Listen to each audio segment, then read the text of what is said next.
Peace and blessings. We continue studying the wisdom of Solomon in the book of Proverbs. Today we will reflect on a verse that contains both a wonderful guide for everyday life for every person and also something that relates to the entire nation, especially as Independence Day approaches, to take for ourselves some foundations and advice for life.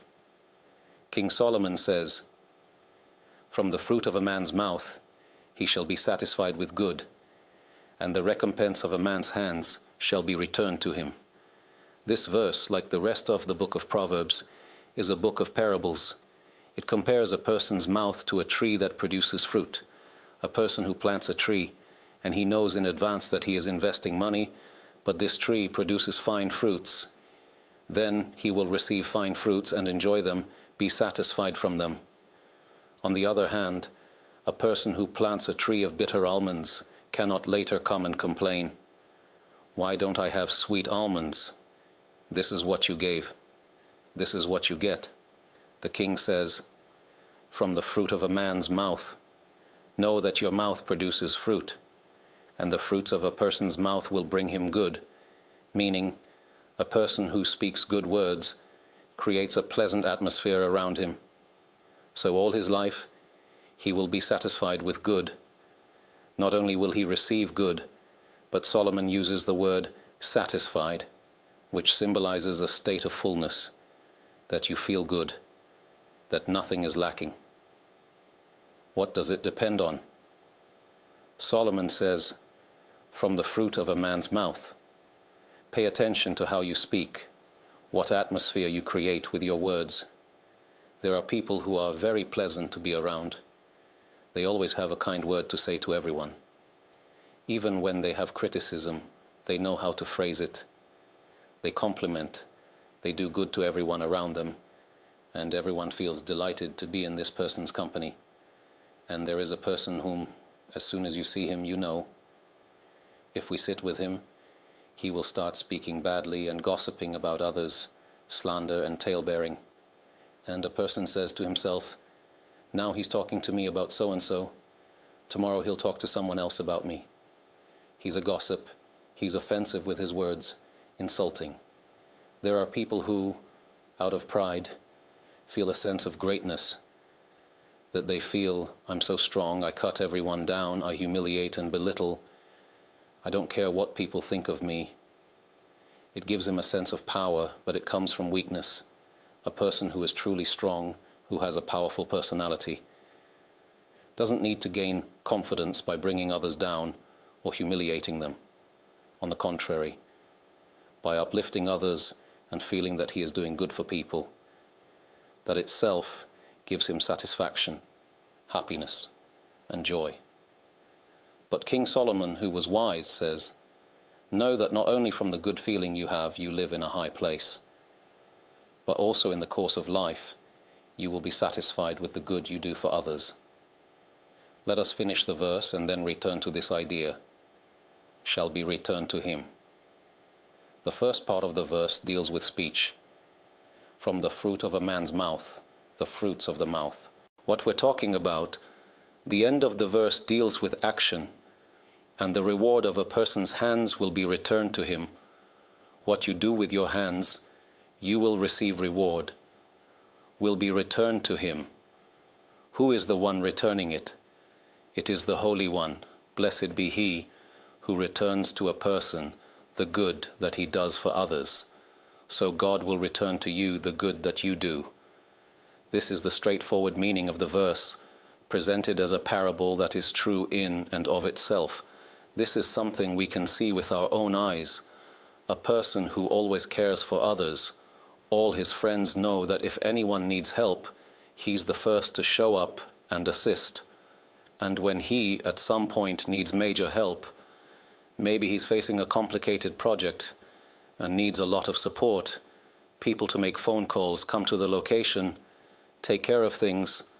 The moment he asks, all his friends rally to support him. Why? Because they know this is someone who always gives, always helps. So when he needs help, how could we not assist him? But if people know someone who only knows how to use others and hurt others, When that person needs help, maybe a loan or some support, everyone avoids him, and he doesn't understand why everyone is running away from him. He doesn't realize that the reward of a person's hands will be returned to him is happening right here.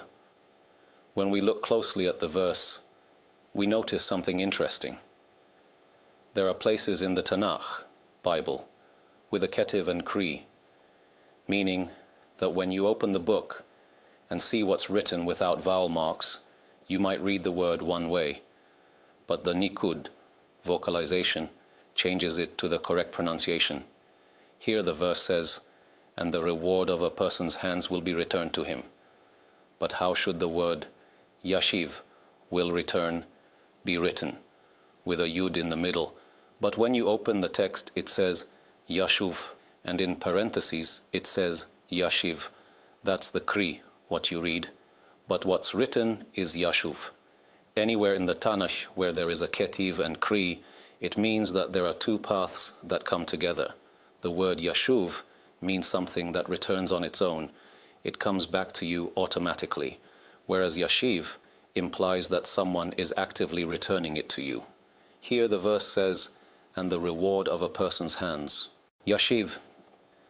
It appears that God returns something to the person. Just like in previous generations, grandmothers would always tell their children and grandchildren, if you do good, good will return to you. If you do bad, heaven forbid, the same will come back to you. It seems like a form of divine reward that God gives a person. But in reality, there is a verse that says, from the mouth of the Most High, neither evil nor good comes forth. When there is evil or good in the world, it's not that God personally decided to give you bad or give you good. From the mouth of the Most High, neither evil nor good comes forth. Yet we clearly see both good and evil in the world. So who manages it? Not God directly. Rather, he manages it through a natural system. He embedded in creation itself. When a person does good, the good returns to him automatically. When a person does evil, the evil comes back to him automatically. This is a mechanism that God built into the fabric of the world. That's why it says, from the mouth of the Most High, neither evil nor good comes forth. There's another verse where God says to the people of Israel, when they misbehave, your evil will chastise you. Not, I will punish you, but rather, the evil you did will punish you. In other words, God is saying, I created a world governed by natural laws and systems of consequence. When a person acts, whatever he does, that's what will ultimately come back to him. And this isn't just a spiritual idea, it's also very practical and natural. As we saw earlier, a person who speaks well, compliments others, gives positive energy. When he's looking for a marriage partner, everyone recommends him. When he wants to start a business, people want to work with him. They know this is an honest man, trustworthy, he won't deceive you. A good name is better than fine oil, said King Solomon.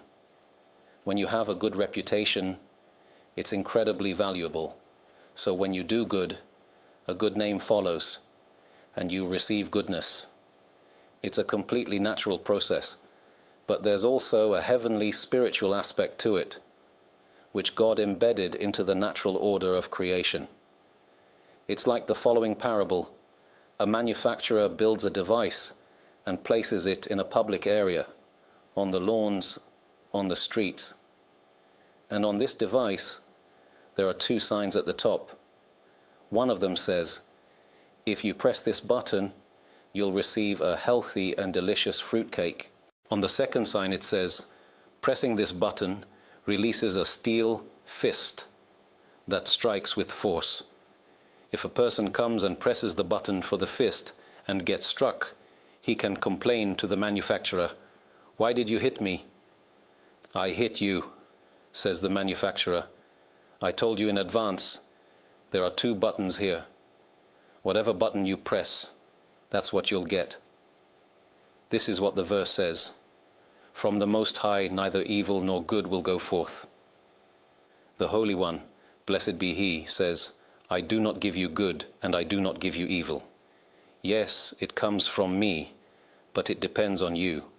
I do not decide whether you will receive this or that. You decide with your actions. And this is what King Solomon says, from the fruit of a man's mouth, he will be satisfied with good. From the fruit of the mouth, you create your own fruits. You are the tree that produces the fruits. If you produce good fruits, you will receive good abundance. If you produce bad fruits, you will receive accordingly. Reward of a man's hands. Reward is the return. A person who does good to others will have good returned to him. A person who does wrong will have wrong returned to him. As it says, the reward of a person's hands will return to him. It is written, Yashuv, return, and read Yashiv, it will return, meaning that automatically it will return to the person. In practice, the one behind this is the Holy One. Blessed be He who embedded this system in the nature of creation. The parable speaks of a tree that produces fruit. The analogy is that every person in their daily life, according to their actions, will be treated by the environment in the same way. This is what they will gain or lose according to their actions. Therefore, King Solomon says, every person must take into account that they should be wise and see the consequences. A wise person thinks not just about what they see in the short term, but also about the implications and outcomes of their actions in the future. Maybe in the first year in youth, a person feels that they control everything and succeed, but after 1 or 2 years they will start to see the results of the damages caused by their behavior. But a wise person sees the future, always thinking about the result. What is meant by what the sages said? He is wise who sees the future. A newborn is the result of a past action. The baby was in the womb, not visible. But a wise person knows what will happen in the future. They know that a baby will be born and that this baby will have eyes, a nose, a mouth, and ears. Thus even now they can see the future before the future arrives. So too every person in every action they do must be wise and see the future. That is, not just the superficial outer layer that you see now, but also think about the future, about what will come from these actions. Therefore, King Solomon emphasized the importance of having a good name. When their name is mentioned, people should always speak well of them. There will always be people with an evil eye, people who are not in the right, and they look for flaws even in the best of people. They may slander, but those are exceptions. Normal people who mention your name, honest and real people, will say good things about you. A righteous person, a faithful person, someone worth connecting with, a person with values who knows how to behave and doesn't act foolishly behind the scenes. When a person has a good name, the way they are treated and the great benefits they receive throughout life naturally follow. King Solomon says that this is a worthwhile pursuit. In every book of the Mishnah we see both a parable and its interpretation, and both are true. The parable is true in itself, and the interpretation is also true. But the interpretation leads to yet another deeper understanding. Rashi explains the verse, from the fruit of a person's lips they will be satisfied with good, as referring to those who engage in Torah study. When a person learns Torah and speaks it aloud, they are satisfied with goodness in this world, and their principle, the Torah they learned, remains for them in the next world. There is a Mishnah in Peah which says that some things a person does reward them in this world, but the principle remains for them in the next world. The majority of commandments we perform reward us in the next world, as the Mishnah says, this world is like a corridor, while the next world is like the main hall. The world to come is the grand hall, and this world is like the hallway. Prepare yourself in the hallway, so you will be able to enter the hall. Most commandments reward us in the next world, but some reward us in this world. It's like receiving interest. It doesn't diminish the reward preserved for eternity. True reward in the next world is real reward. Anything received in this world is temporary. Even if God makes someone wealthy because they did good deeds, gave charity, and became rich, it is not an eternal reward, it is temporary. In the end, everyone leaves this world. You can see people who had billions. How much did they really enjoy their money? Besides seeing the numbers in their bank accounts, how much did they enjoy it more than others? Not much. More trips, more material things. But in the end, they leave it all behind and pass it on to others. However, if from that wealth they gave charity, built hospitals, supported yeshivas, or helped the poor, that is something they take with them into eternal life. The reward God gives in this world, such as wealth, is temporary. True and eternal reward comes in the world to come. When a person receives true reward in the next world, it is eternal and never ends. Unlike in this world, where even suffering has its limits, the soul's experience transcends those boundaries. In this life, there's a threshold for pain. After a certain point, a person can no longer endure it, and they break down. The same goes for pleasure. There's a limit to how much enjoyment a person can have here. But in the spiritual realm, that's not the case. Neither suffering nor pleasure has limits there. Spirituality has no boundaries. The body is confined. It has a beginning and an end. But the soul, being spiritual, has the power to contain and experience things in ways that are beyond anything we can comprehend here on earth. The Mishnah teaches that there are things a person enjoys the fruits of in this world, but the principle remains with them for the next world. In other words, they can't take the principle away from you, because rewarding someone for a mitzvah, commandment, here would be unfair to them. A mitzvah is eternal, yet you'd be giving them a temporary reward. To illustrate, imagine children going to evening lessons and receiving prizes or raffle tickets. Let's say the prize is a lottery ticket worth $50 million. One child wins, and an adult sees that it's the winning ticket. If the adult approaches the child and says, "Here's a candy, give me that ticket in exchange," and the child agrees, what would that make the adult? A swindler. With that money, the adult could buy buildings or candy factories, but instead, they offer a candy. If God were to reward someone for a mitzvah in this world, it would be equally unjust.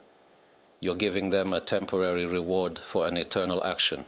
This is why our sages teach that the true reward for mitzvot is in the next world. The mitzvah itself doesn't have a reward here. However, there are certain mitzvot where a person enjoys the fruits in this world, like receiving interest, while the principle remains for the next world. The Mishnah provides examples. One of them is a person who brings peace between others. You might witness two people arguing and think, why should I get involved? I know them, but it's none of my business. I have enough going on in my life. Or if a couple is having marital issues, you might know that by dedicating some time, you could help them, offer encouragement, and bring peace between them. A person who goes to both sides, like Aaron the high priest, who loved and pursued peace. Aaron, when he saw two people quarreling, would go to one and say, "Listen, you've been friends for so long, you really care about each other, and he wants peace." Then he would go to the other and say the same, until he brought them together, uniting and reconciling them. This act of making peace, whether between friends or a husband and wife, is one of those mitzvot where a person enjoys the fruits in this world, but the true reward, the principle, remains in the next world. At the start of the Tractate Peah, the Mishnah lists such mitzvot where a person enjoys the fruits in this world, but the principle remains for the next world. It concludes with the powerful statement, "And Torah study is equal to them all." When someone studies Torah, even if they work for a living and aren't a full-time yeshiva student, but sets aside time each day to learn, it carries great spiritual value. Whether it's a daily page of Talmud, Jewish law, or any Torah topic, at home, on the road, through a lecture, or with a study partner, even just half an hour a day, brings lasting reward. Torah study offers more than just spiritual merit in the world to come. It also brings blessings in this world. The tradition teaches that those who engage in Torah eat its fruits in this world, meaning they see tangible benefits in their lives. Beyond that, Torah learning acts as a kind of spiritual iron dome. It provides protection for the Jewish people. There are spiritual laws built into creation, cause and effect relationships that God placed in the world. Some actions bring protection. Unity is one of them. In times like these, strengthening unity is essential. It's more than just a positive atmosphere. Unity carries spiritual force. As King Solomon wrote, a person is repaid according to their deeds. When we are united, the reward is real: protection, spiritual strength, and national resilience. This is something to reflect on throughout the year, especially as we approach Yom Haatzmaut, Israel's Independence Day. Where do we stand in terms of unity and mutual love? Our sages taught that unity has real spiritual weight. It's like a thick rope made of many fine strands. A single strand is easy to break, but when woven together, the rope becomes unbreakable. Disunity is like the unraveling of that rope. It leaves us exposed. But when we are truly united, no force in the world can tear us apart. Jewish history shows this clearly, from the first temple to the second temple and beyond. Collapse often started from within. The sages especially highlighted baseless hatred as the cause of the second temple's destruction. Division and internal conflict weakened us and opened the door to our enemies. There is even a historical account that Titus's father gave him this advice during the siege of Jerusalem: don't rush in. Let them collapse from within. That will make the conquest easy. They're fighting among themselves. Let them argue and turn against one another.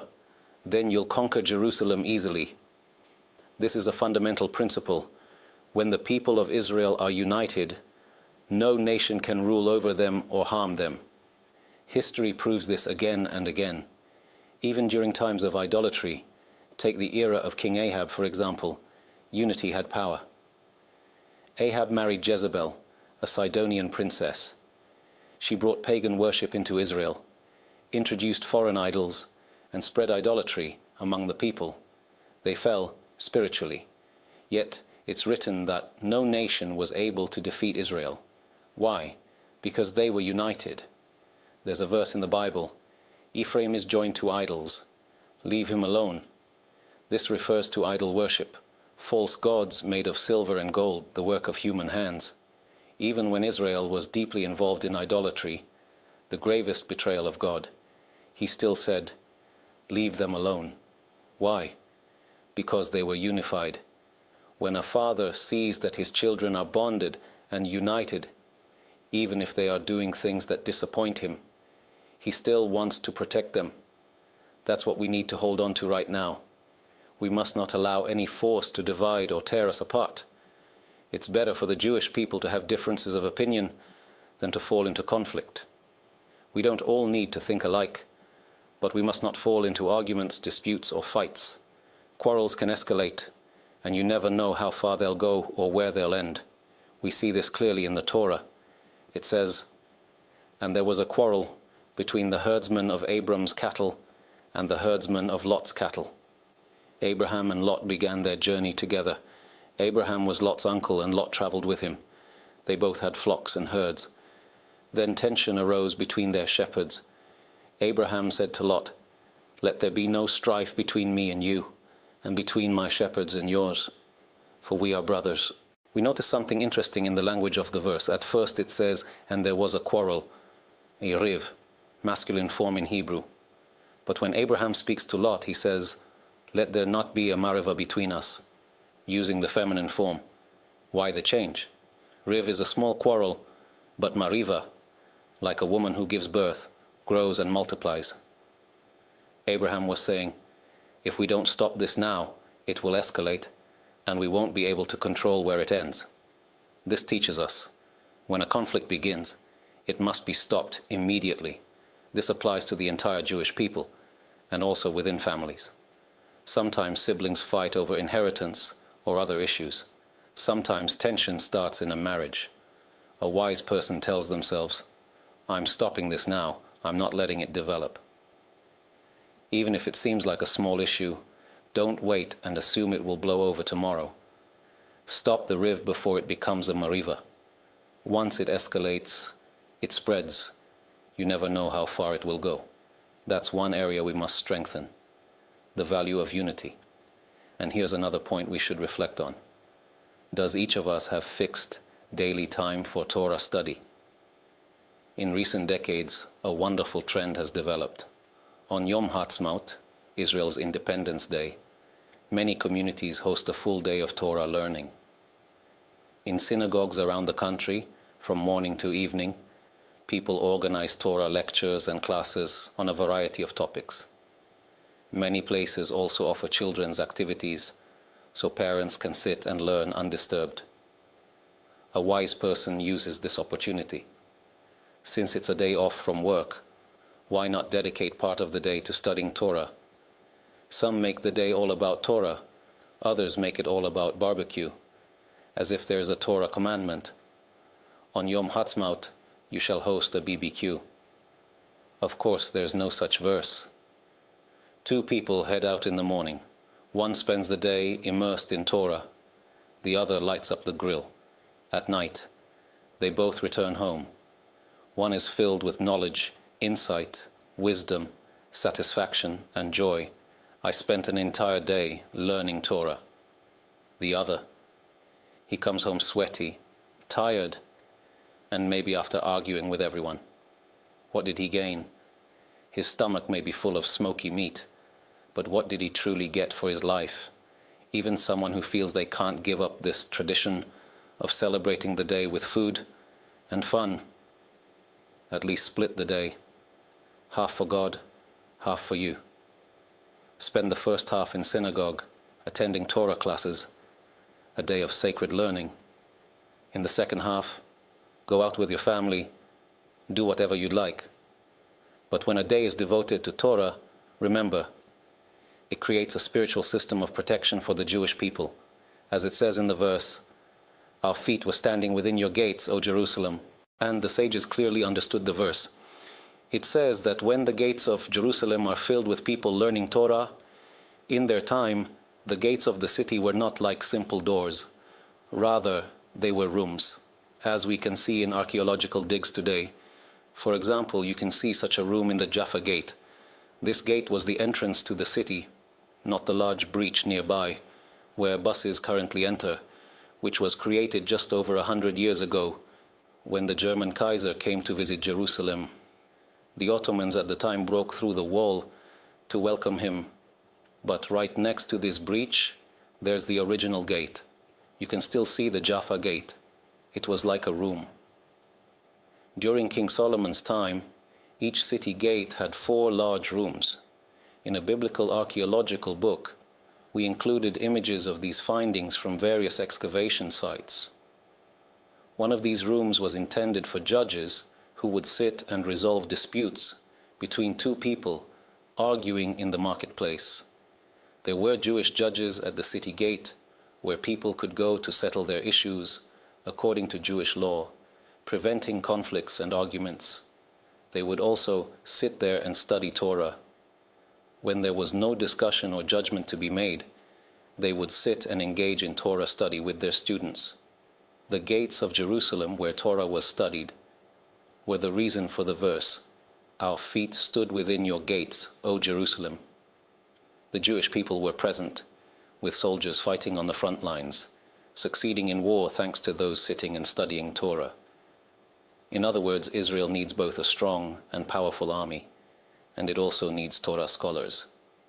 These two forces together create a system of protection and defense for the Jewish people. But even if a person is not a yeshiva student, they should not think, I am exempt from Torah study. I didn't grow up learning Torah. Instead, they should seize every opportunity. If you have a day, like Independence Day, where you can dedicate the entire day to Torah study, take advantage of half the day for Torah and half the day for other activities. Similarly, every day, a wise person should find time to dedicate to Torah learning. These are things that a person enjoys the fruits of in this world and gains spiritual merit for the next world. Torah study is the greatest reward, as the Mishnah mentions, that Torah study is equal to everything else because it is the source of all. The verse we read should be considered on a deeper level, as explained by Rabbi Yonah, one of the great early commentators. In the verse, King Solomon says, "From the fruit of a man's mouth he is satisfied with good, and the reward of a man's hands will be returned to him."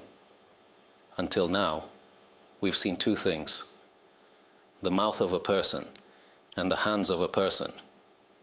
He says that you should know that the words you speak will yield good if you speak good, and bad if you speak badly.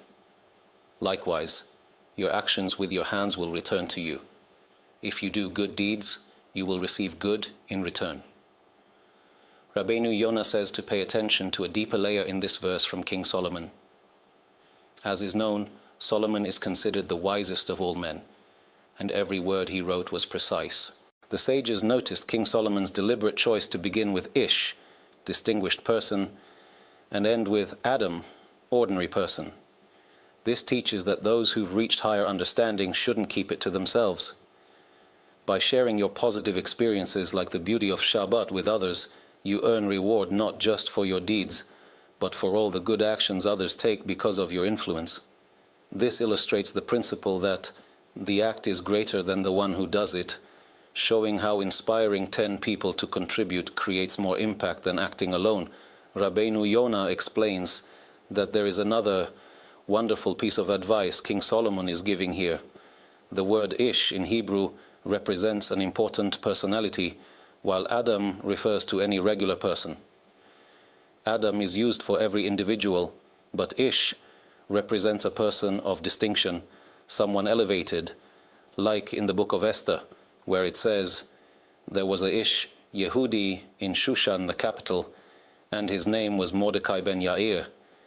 When it says Ish Yehudi, it's not just referring to a man and not a woman, but to a significant personality. It refers to a person of high standing. Similarly, King Solomon is telling us, if you have reached a certain level of knowledge or understanding, do not keep it to yourself. Share it with others. If you started keeping Shabbat and found it to be a wonderful experience, at first you might have wondered how to change your habits, but once you experienced it, you realize the beauty of Shabbat. Don't keep it to yourself. Share it with your friends. Invite them to join you for Shabbat services. Let them experience the songs, the atmosphere. Strengthen them, uplift them. Tell them, come and see what Shabbat is. Taste its beauty. Experience the peacefulness. Turn off your phone. Sit with the family. Talk. Sing. Make kiddush. Light the candles. Enjoy a beautiful meal.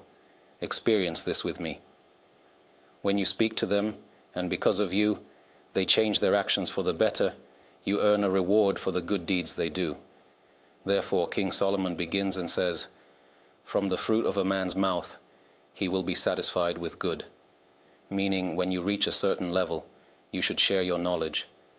And the reward of a man will be returned to him, means that you also have a share in the good deeds others perform because of your influence. The sages said, the act is greater than the one who does it. For example, if you are asked to help build a synagogue or a hospital, and you are willing to contribute 1,000 shekels, but you realize that there is a great need in your community, there is no synagogue in your neighborhood, so you decide to take action and involve others. You approach friends, asking them how much they are willing to contribute. Some say 100 shekels, others 500, and others 300. In the end, you gather 10,000 shekels. You contributed 1,000, but you enabled others to give a total of 10,000. For this, the sages say, the act is greater than the one who does it.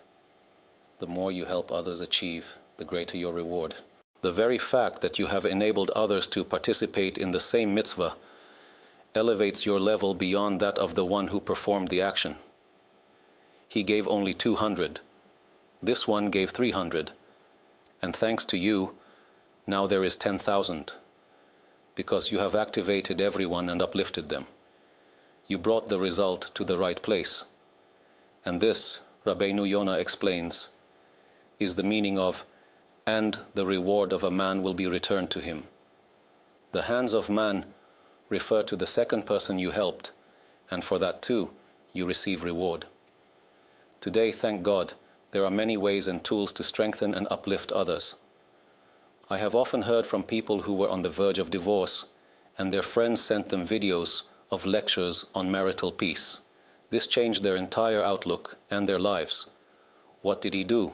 He simply sent them videos recommending they watch these lectures. There are both short videos and longer ones. Every person should think about how they can contribute to others, not just live for themselves, but also strengthen others. You sent that video, and he strengthened his marital peace. You are now a partner in his peaceful life. You continue your life as usual, even unaware of what you did. But in the world to come, they will show you how you helped others.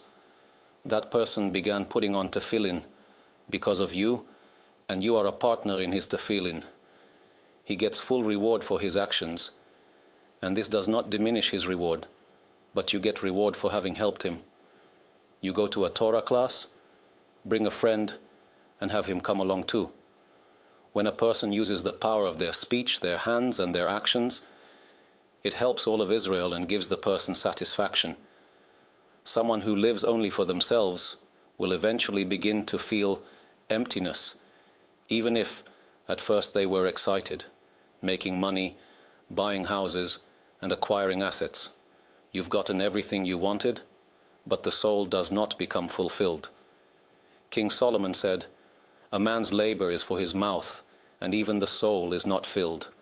All of a person's physical labor to gain money, property, cars, and houses goes to the body, and the soul is not filled by it, because these are material things that belong to the body.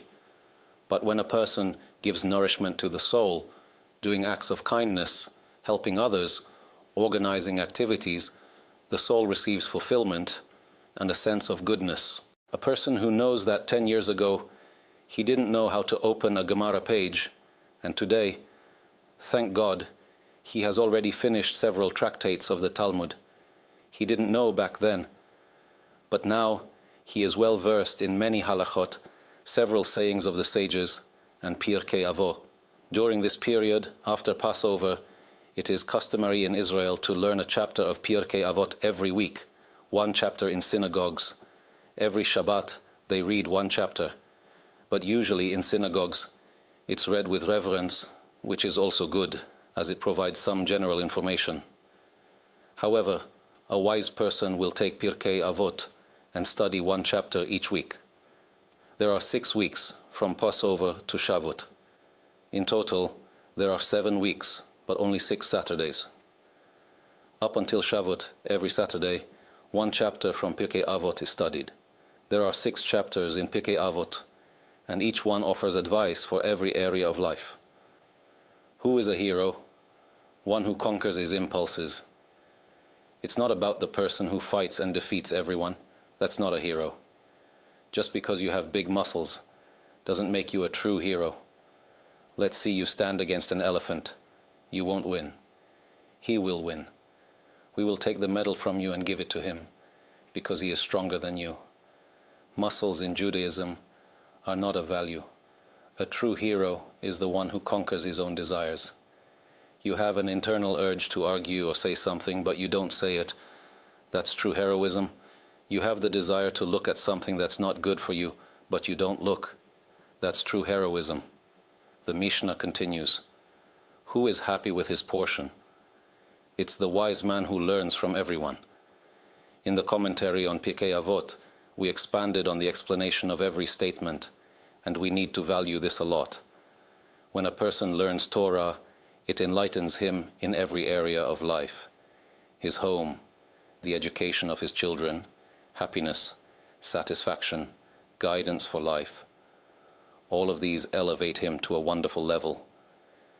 In summary, if we sum up the message of King Solomon in this verse, he says, "Know that in creation there is an interaction between material and spiritual. If you speak well and act well, you will receive goodness in return. When it comes to an entire nation, we must focus on unity and strengthening, especially as we approach Independence Day, to elevate all of Israel." Spiritually, since the terrible tragedy in the south, there has been much awakening within Israel, much strengthening, and many miracles. We also see it within the Jewish people. Who could have imagined before that tragic day that a year and a half later Hamas would be where it is today? There is still much to be done, but the Hamas of today cannot be compared to the Hamas of then. Hezbollah, the situation in Syria, Iran, all of Israel's enemies, who just a short time ago, the Shin Bet here had no idea. It seems they weren't aware of how much danger Israel was in. If those plans had succeeded, it would have been a catastrophe. We were struck hard, but we woke up, and we are seeing the results. According to a survey published a few months after that tragedy, about 40% of the residents of the country, who previously had no connection to Torah and Mitzvot, report that they have become stronger in their faith. This is a very impressive number. It is hidden. Who knows how many others are rising and strengthening themselves, but do not want to share it with others. This is our responsibility, especially at this time as we approach Independence Day, to take personal strengthening for ourselves and to strengthen others as well. May it be God's will that through the rise of Torah and the strengthening of all of us, and through the words of Torah we spoke tonight, the Holy One, blessed be He, will protect and defend the people of Israel and the soldiers of Israel. May He return the hostages to their homes, healthy and whole in body and soul, and may we soon merit the complete redemption with kindness and mercy. Amen.